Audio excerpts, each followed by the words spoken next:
गांव का नाम था सत्यानगर, जहां हर साल की तरह इस बार भी बारिश आई थी। लेकिन इस बार की बारिश अलग थी। बादल जैसे आसमान फाड़कर बरस रहे थे, बिजली कड़क रही थी और हवाएं ऐसे बह रही थीं जैसे कोई बला टूट पड़ी हो। उस गांव के अंतिम छोर पर एक टूटा फूटा सा घर था, मिट्टी की दीवारें और घास फूस की छत। वहीं रहता था शिवदत्त, उसकी पत्नी सावित्री और उनकी एकमात्र बेटी राधिका। शिवदत्त खेतों में मजदूरी करता था। खुद की जमीन नाम मात्र की थी, जिस पर कभी फसल होती तो कभी सूखा पड़ता। इस बार तो हालत और भी खराब थी। खेत में खड़ी फसल को बारिश ने बहा दिया था।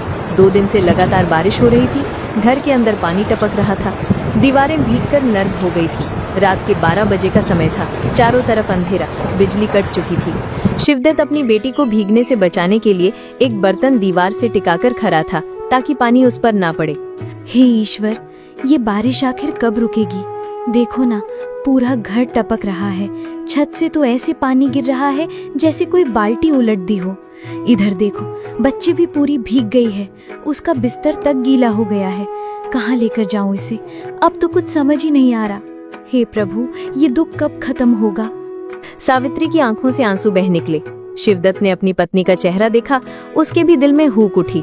बाहर मूसलधार बारिश और भीतर भूख, डर और बेबसी का तूफान। सब ठीक होगा सावित्री, हिम्मत मत हार। देखो, मुश्किलें कितनी भी बड़ी क्यों ना हो, ईश्वर कभी अपने बच्चों का साथ नहीं छोड़ता। हमें उस पर भरोसा रखना होगा। ये बरसात भी एक दिन थम जाएगी, ये अंधेरा भी छट जाएगा। बस तुम रो मत, मुझे कमजोर मत पड़ने देना। ईश्वर सब देख रहा है, वो जरूर कोई रास्ता निकालेगा। पर शिवदत्त कब तक ऐसे ही चलेगा? बताओ ना, पिछले साल भी तो यही हुआ था। बरसात आई, घर की मिट्टी की दीवारें गिर गईं। तब तो किसी तरह गांव वालों ने 2 रोटियां दे दी थी, छप्पर जोड़ने को थोड़ी घास फूस दे दी थी। लेकिन इस बार तो कोई देखने भी नहीं आया। किसी को फर्क ही नहीं पड़ता कि हम जिंदा हैं भी या मर गए। देखो, बच्ची भी ठंड से कांप रही है। ये कैसी जिंदगी है शिव, ये कैसी गरीबी है। शिवदत्त कुछ न बोला। उसका गला भर आया था। उसके मन में हजारों सवाल थे। क्या गरीब की जिंदगी यूं ही बारिश में डूबती रहेगी? क्या भगवान गरीबों का नहीं होता? क्या मेहनत करने वालों का कोई मूल नहीं? उसने राधिका को एक चादर में लपेटा। राधिका भी माँ से चिपक कर सोने की कोशिश कर रही थी, लेकिन ठंडी हवा की वजह से उसके दांत बज रहे थे। दीवार के पास रखे गेहूं के बोरे भी भीग चुके थे। चूल्हे के पास लकड़ियां गीली थीं। कल क्या खाएंगे शिवदत्त? बताओ ना, सारा आटा भी तो गीला हो गया। देखो, मिट्टी के बर्तन तक पानी से भर गए हैं। चूल्हे की लकड़ियां भी भीग गईं। अब तो रोटी बनाने का भी कोई सहारा नहीं बचा। बच्ची को क्या खिलाऊंगी मैं? वो तो रात से भूखी है।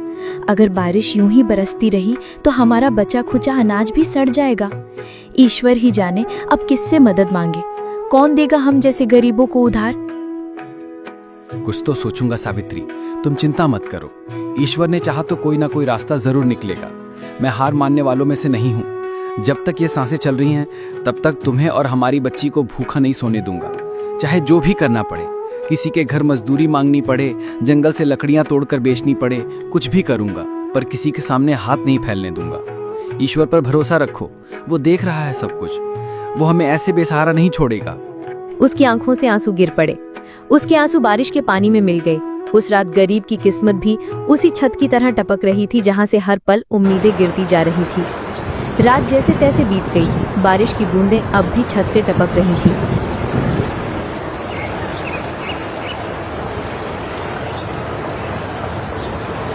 सुबह होते ही शिवदत्त ने सबसे पहले अपनी बेटी राधिका के भीगे कपड़े बदले। उसके पास 2 ही जोड़ी कपड़े थे। एक तो पूरी तरह भीग चुका था, दूसरा भी सीलन भरा था। उसने उसी में राधिका को लपेट दिया और एक पुरानी चादर उस पर डाल दी ताकि ठंड न लगे।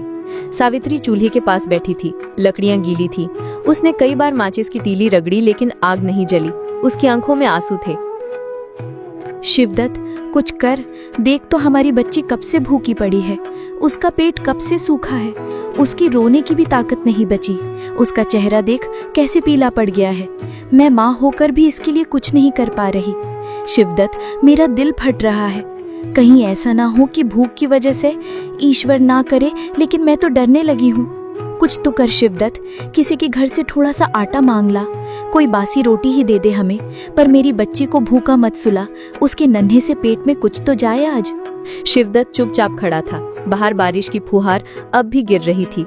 घर के पीछे उसका छोटा सा खेत था, जहां मक्का बोई थी। पानी में डूबकर सारी फसल गल चुकी थी। वो घर से बाहर निकला, मिट्टी कीचड़ बन चुकी थी, पैर फिसल रहे थे। वो खेत तक पहुंचा और देखा जगह जगह पानी भरा था।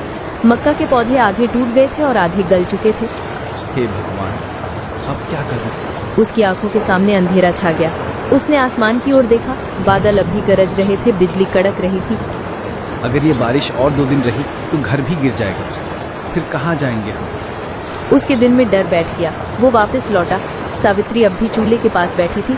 राधिका उसके गोद में थी और माँ भूख लगी कहती बार बार रो रही थी। शिवदत्त ने बोरे के नीचे हाथ डाला, वहां थोड़ा सा भीगा हुआ आटा था। उसने सावित्री को दिया। सावित्री देख, बस इतना ही बचा है, थोड़ा सा भीगा हुआ आता है, इसे पानी में घोल दे, कुछ तो जाएगा उसके पेट में। पता है ये पेट तो रोटी मांगता है, पर जब कुछ ना हो तो पानी में घुला आटा भी अमृत बन जाता है।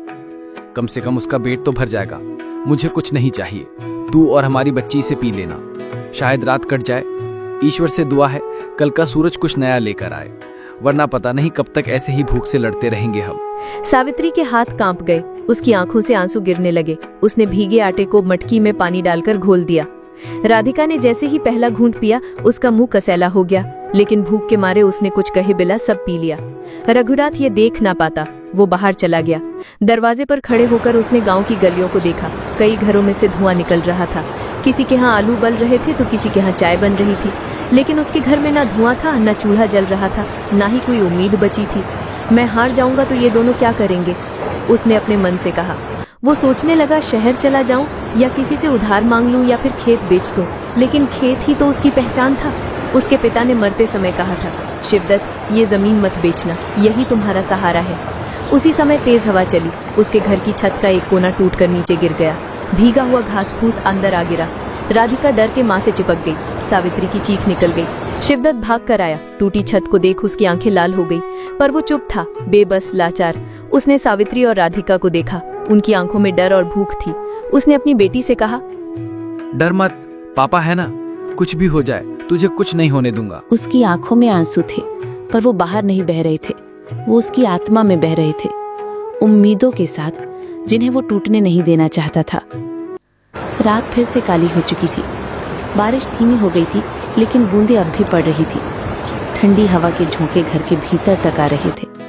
मिट्टी की भीगी दीवारें ठंडी हो गई थी। राधिका माँ से चिपकी पड़ी थी। अचानक उसकी सांसें तेज चलने लगी। वो कांप रही थी। उसकी नाक बह रही थी। शरीर बुखार से पप रहा था। शिवदत्त ने बेटी का माथा छुआ, जैसे अंगारे रखे हों। उसका दिल ढक से रह गया।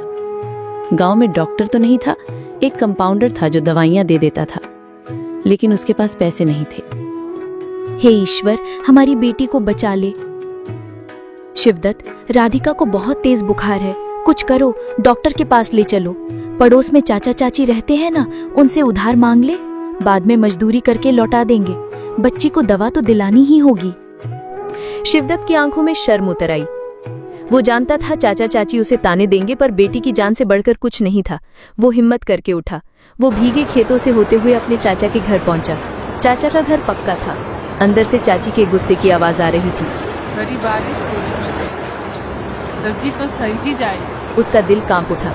रिश्तेदार भी जब मुंह फेर ले तो इंसान किसके आगे हाथ फैलाए। वो चुपचाप मुड़ा। उसकी आंखों से आंसू बह रहे थे। उसके कदम कीचड़ में धंस रहे थे, लेकिन वो चलता रहा। उसे अपनी बेटी की सोच थी। वो घर पहुंचा। राधिका बुखार से तड़प रही थी। उसकी छोटी छोटी सांसें जैसे उसकी आत्मा को चीर रही थी। सावित्री की आंखों से आंसू बह निकले। बाहर फिर से बारिश तेज हो गई। बिजली कड़की, आसमान गरजा।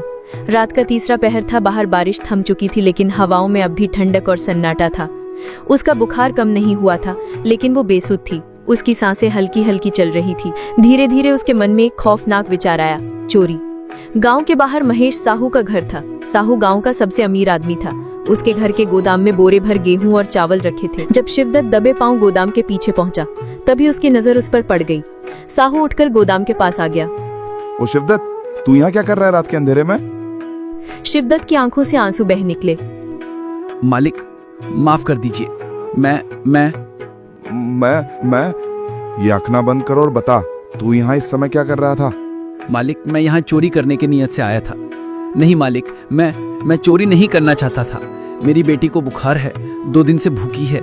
घर में दवा के लिए पैसे नहीं। बहुत सोचा, किसी ने मदद नहीं की। सोचा कुछ चावल ही ले लूं, पर मेरी अंतरात्मा ने रोक लिया। मालिक, मैं वापस जा रहा था, माफ कर दो मालिक। साहू की आंखों में चमक आई। उसने ध्यान से देखा, शिवदत्त के कपड़े भीगे थे, गीली मिट्टी से सने हुए चप्पल फटे हुए थे, आंखों में शर्म और आंसू थे। साहू कुछ पल चुप रहा, फिर बोला, तो तू चोरी करने आया था लेकिन किया नहीं? हाँ मालिक, चोरी पाप है। बेटी भूख से मर भी जाए पर पाप का निवाला नहीं दूंगा। साहू का दिल कांप गया। वो वही अमीर आदमी था जो दिन में गरीबों को ताना देता था, लेकिन आज उसने गरीबी की असली तस्वीर देखी थी। भूख, बेबसी, बीमारी और फिर भी ईमान। रो मत शिवदत्त, चल अंदर चल। साहू बोला, चलो अंदर। शिवदत्त डरते डरते अंदर गया। साहू उसे गोदाम के अंदर ले गया। वहां बोरों में गेहूं, चावल, दाल, आलू, चीनी सब रखा था। साहू ने एक बोरी से गेहूं निकाला, दूसरे से दाल, फिर कुछ आलू और थोड़ा आटा भी। ये ले, अपने घर ले जा, अपनी बेटी को दवा दिला। और हाँ सुन, इन्हें संभाल के खर्च करना, बेवजह उड़ाना मत। बेटी की जिंदगी सबसे पहले है। और कल सुबह मेरे पास आना, जल्दी आना, कुछ बात करनी है तुझसे। अब और मत टूट, कल आना, जो भी हो सकेगा तेरे लिए करूंगा।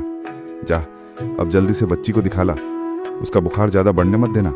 शिवदत्त की आंखों से आंसू झरने लगे। मैं सोचता था दुनिया में कोई मेरा नहीं है, आज आपने मुझे नहीं, मेरी ईमान को बचा लिया। साहू ने उसके आंसू नहीं पर उसके दिल पर पड़े बोझ को थोड़ा हल्का कर दिया। उसके चेहरे पर आंसू और मुस्कान एक साथ थे। उस रात शिवदत्त को समझ आया, दुनिया में बुरे लोग कम हैं, बस अमीरों को गरीब की भूख दिखती नहीं। अगर वो देख लें तो शायद वो उनका दर्द भी समझ सके।